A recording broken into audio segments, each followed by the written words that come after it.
Hi, we are doing a haircut for our ambassador to our honeybee sanctuary. This is the beautiful natural hive, Uli, who, as you can see, is badly in need of a remodel. She's in danger of the whole hive collapsing.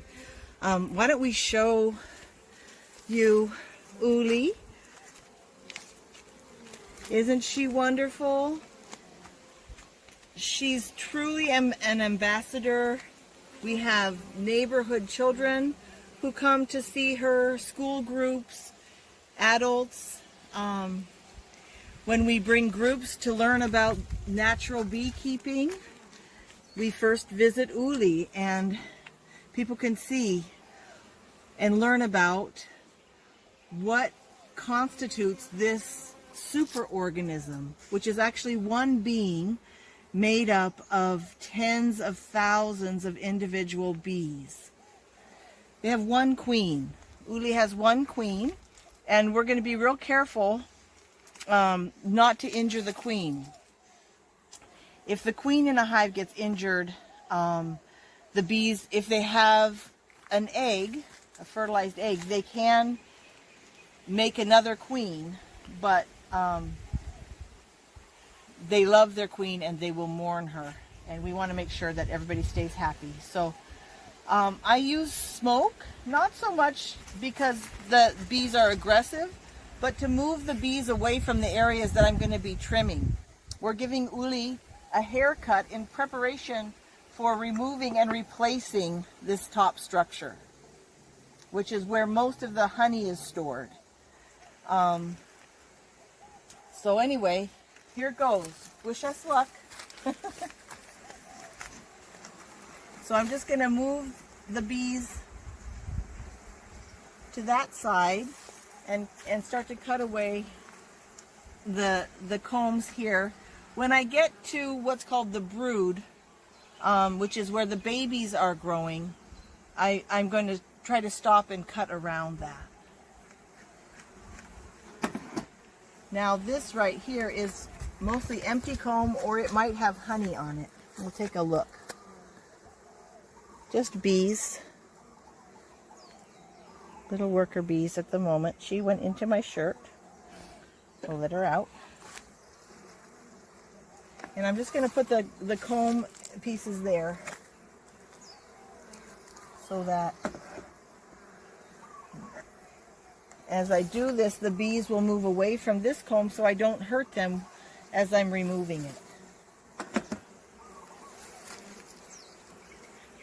Honeybees are only aggressive if they feel threatened. As you can see, Uli's had lots of love from people, so she doesn't feel nervous when we approach her. She doesn't anticipate that there's going to be any trauma, and that's our goal, is to work with our bees so that they don't experience any trauma with us, and so we can take care of them and give them the homes that they need, or remove honey if it's beneficial, so that they can not get overtaken by certain pests. But if we are gentle, then the bees are gentle too. And I don't know if you know this, but honeybees can recognize our faces as good as a dog can.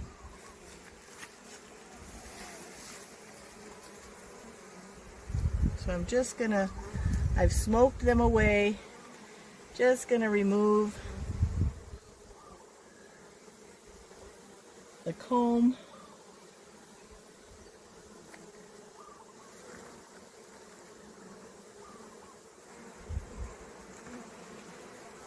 Going to cut here. I'm actually going to leave these outer combs as a place for the bees to rest on for now. There we have now gotten some honey. This is where the bees are making and storing honey.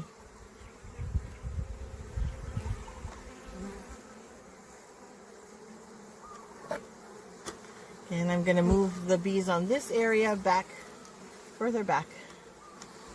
into the hive.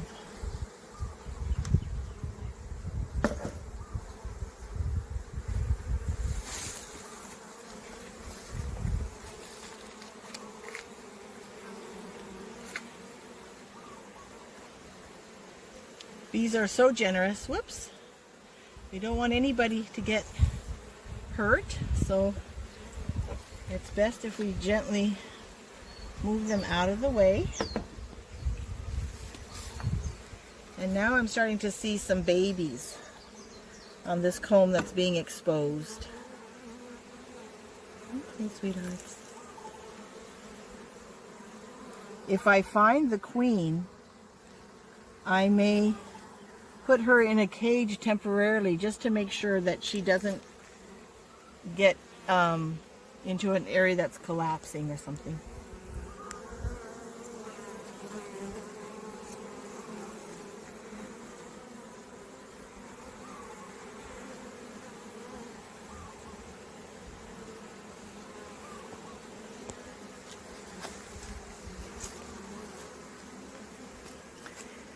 You know, we may want to transplant this comb, Joe, into that pink nuke. Yeah. Some of this comb we may actually remove and transfer into another hive, which will adopt the little babies that are growing inside there. And show them what you mean by babies. Okay.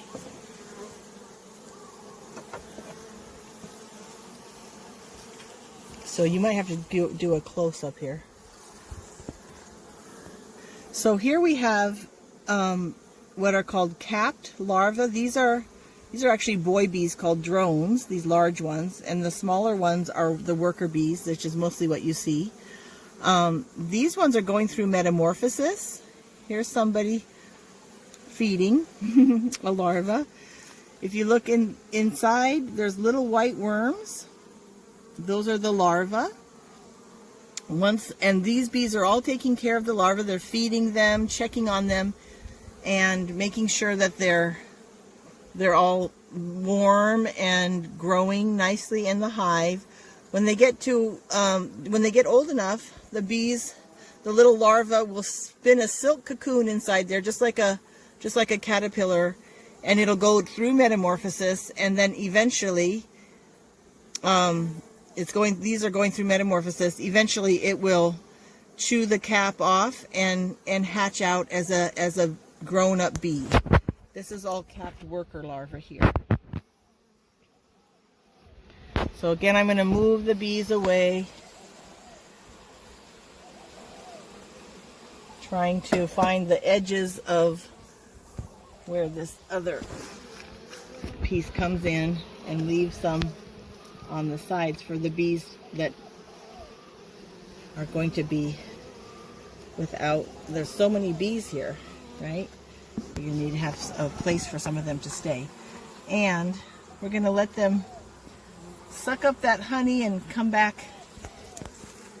Bees make honey by, they make these wax combs by eating honey. So as the bees eat this honey, they're going to be able to make new wax, which they can then form into these beautiful hexagonal structures that form the body of the superorganism. And how many more do I have? 1, 2, 3. Okay, I'm just going to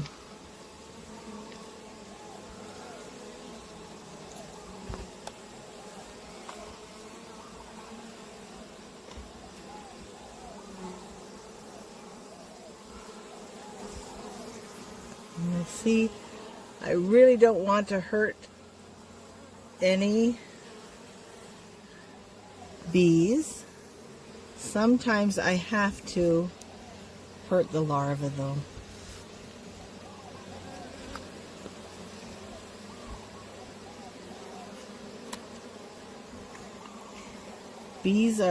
Honeybees are kind of like cells in a body, so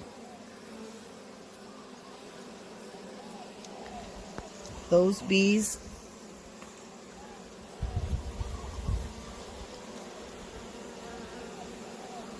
Okay, move out of the way, everybody. You can move that up. Okay. I'm going to go to the other side since I'm seeing mostly larvae, and this is where our queen is. We're going to go and remove the other comb now. Joe. This is a really difficult process, and I'm having to make the choice to do this now rather than risk the whole colony collapsing and falling onto the ground and squishing and being destroyed. So this isn't what I'd like to do, but it's necessary for her survival in the long run.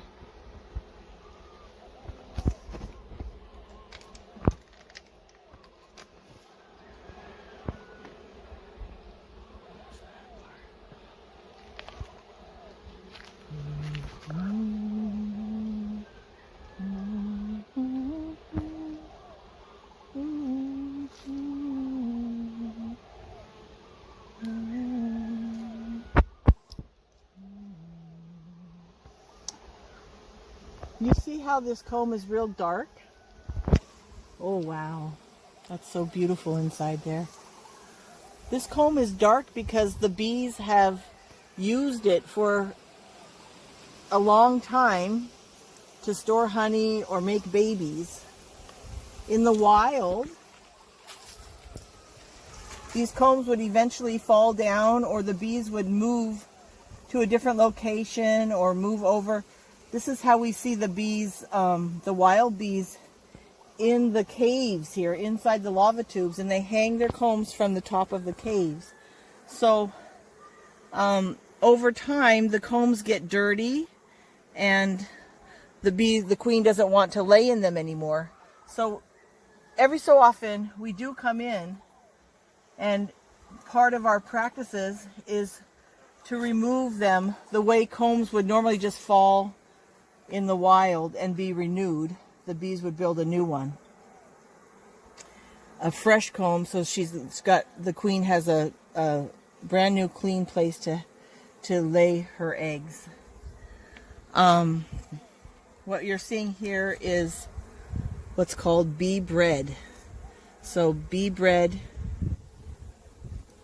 here is actually pollen. The bees collect nectar, which they turn into honey, and pollen, which they collect and turn into bee bread.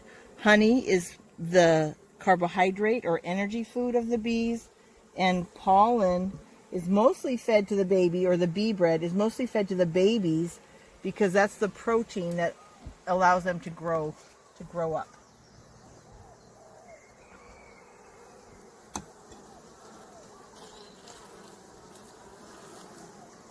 So as much as it seems like a little bit hard on the bees,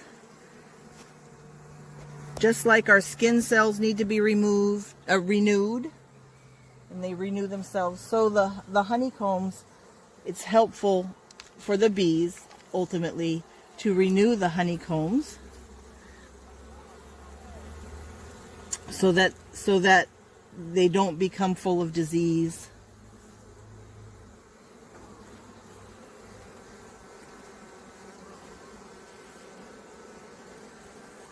Okay. We're going to stop recording for the moment, and then we'll start up again in a little bit after we've finished our combing, and you can see our final haircut, what that